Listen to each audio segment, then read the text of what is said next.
नमस्कार साथीहरु, तपाईले टाइटल त हेरिसक्नु होला। जस्तो टाइटलमा मैले भनिसकेको छु, आज लेक्चर जो छ एमएस अफिस सन्दर्भमा। आज लेक्चर मिस नगर्नु होला।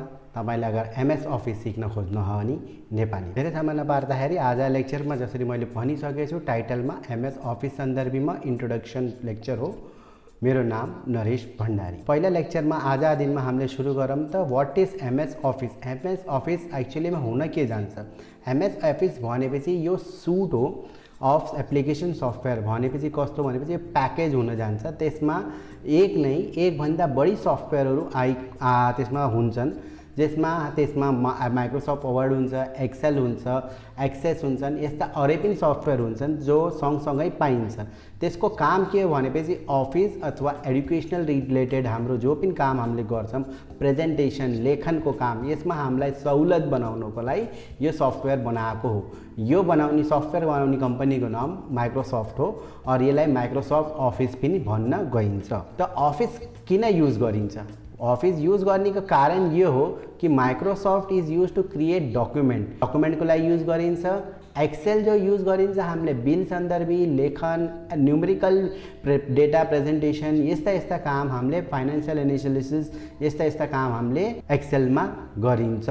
साथै साथमा हामीले माइक्रोसफ्ट पावर पोइन्ट प्रेजेन्टेसन को लागि युज गरिन्छ। अहिले तपाईले जो यो पनि पावर पोइन्टले बनेको हो। और माइक्रोसफ्ट आउटलुक जो हाम्रो मेल सन्दर्भीको सञ्चालन गर्न, म्यानेज गर्नको लागि पनि वापरिन्छ और क्यालेन्डर सँगसँगै। अब माइक्रोसफ्टमा के कम्पोनेन्ट हुन्छन्? मतलब माइक्रोसफ्ट अफिस त भन्यो, लेकिन त्यसमा सफ्टवेयर कुन हुन्छन्?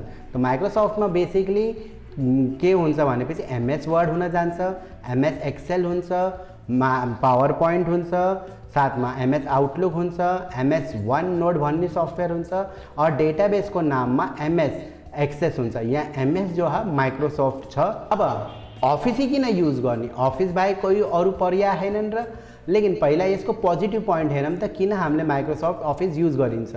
बेसिकली युज गर्ने कारण के हो भनेपछि युनिभर्सल सफ्टवेयर भनेपछि जहाँ पनि तपाईं जानुहुन्छ, चाहे संस्था होस्, एजुकेसन होस्, स्कुल, विद्यालय, जहाँ पनि जाम हामी, अफिस, नगरपालिका, यस्ता ठाउँमा पनि धेरै जस्तो यसको वापर हामीले गरिन्छ। त्यही भएर हामीले यो सिक्न अनिवार्य जस्तो छ। यसमा फेरि पूरा जगभरिमा 1.2 बिलियन 120 करोड भन्दा धेरै मानिसहरूले यसको वापर गरिराखेका छन्।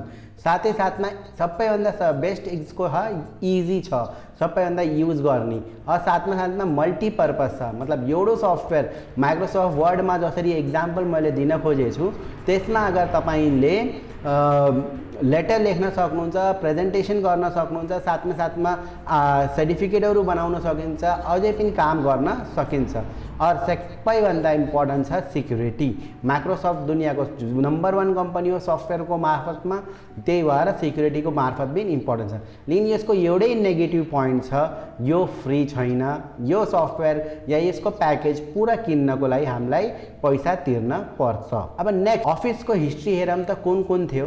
पहिला त 95 थियो अफिस 95, सेकेन्ड थियो 98 मा बनेको सफ्टवेयर, फिर माइक्रोसफ्ट अफिस 2000 आयो, त्यसपछि एक्सपी थियो, त्यसपछि अफिस 2003, फिर 2007, 2010, 2013, 2016, 2019 और यो बाबत पनि माइक्रोसफ्टले 365 यो छुट्टै प्याकेज हो।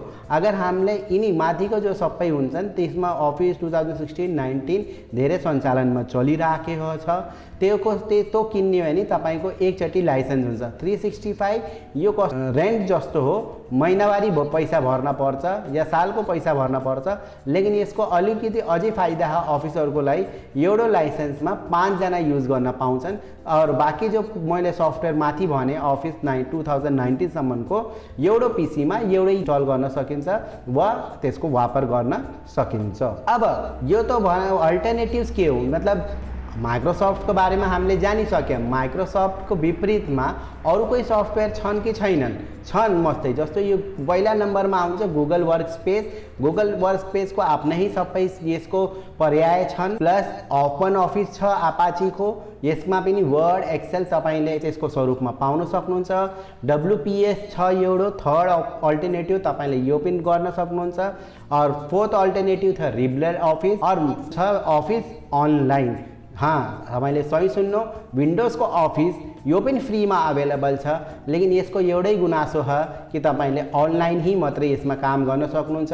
फुल फिचर पनि यसमा छैनन्। थोरै थोरै गर्दा प्रगति गर्दा गर्दै विन्डोजले यसमा धेरै कुराहरू हाल्न प्रयास गरिराखेको।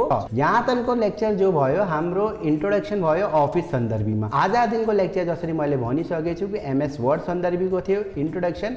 हामीले आज दिन त्यस एमएस अफिस भित्रको एमएस वर्ड बाबत अलिकति जानकारी प्राप्त गरौँ त। एमएस वर्ड को लेक्चर पार्ट 1 आजको लागि। एमएस वर्ड के हो भनेपछि MS word basically MS word जो छ प्याकेज छ डकुमेन्ट लेटर लेख्नको लागि, रिपोर्ट लेख्नको लागि। और यसमा सञ्चालन गर्ने कसरी भने पार च्याट मेनुमा जानी प्रोग्राममा माई अफिस और एमएस वर्ड तपाईले खोल्नुहुन्छ भने यो पाउनु। नेक्स्ट लेक्चरमा यसको प्र्याक्टिकली पनि गरेर हेर्नेवाला छौं। एमएस वर्ड को युज कहाँ छ? एमएस वर्ड को युज छ लेखन गर्नको लागि, डकुमेन्ट, रेज्युम, कन्ट्र्याक्ट यस्ता कामको लागि एमएस वर्ड को काम गरिन्छ। सेकेन्ड, एमएस वर्ड कौन फिल्डमा युज गरिन्छ या कौन वेबसाइटहरुले युज गरिन्छ? बेसिकली एजुकेसनमा, शिक्षण संस्थाहरुमा यसको धेरै वापर हुन्छ। वर्कमा, अफिसेसमा यो धेरै कामको लागि हुन्छ। क्रिएटिङ, अपडेटिङ रेज्युम बनाउनको लागि, बायोडेटा बनाउनको लागि यसको वापर हुन्छ। फर अथर लेखकहरुले पनि यसको वापर गरिन्छ लेखन गर्नको बाबत। आज भिडियो कस्तो लाग्यो यो बाबत तपाईले प्रतिक्रिया दिनुहोला। अहिलेको लागि म नरेश तपाईसिमबाट बिदा लिन चाहन्छु। Do take care, have a good day.